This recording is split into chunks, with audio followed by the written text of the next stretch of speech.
Here I have TCL 405, and today I'm going to show you how to remove screen lock from this device in case if you set yourself PIN, password or pattern and unfortunately you forget it.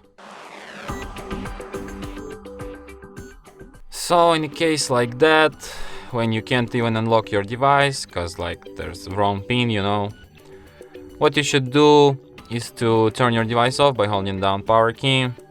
And after it turns off completely, hold down combination power key plus volume up at the same time for a couple of seconds like this.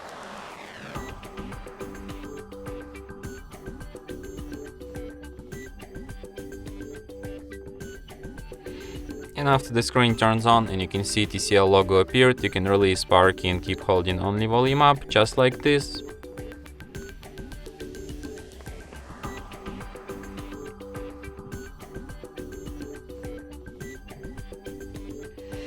In the following menu, using volume keys to navigate and power key to select this Wipe Data Factory Reset option.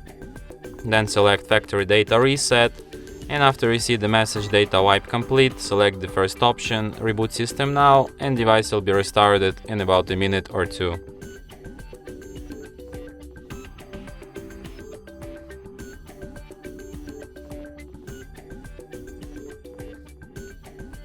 And that's it. Thanks for watching. If you find this tutorial useful, don't forget to hit that like button and subscribe to our channel.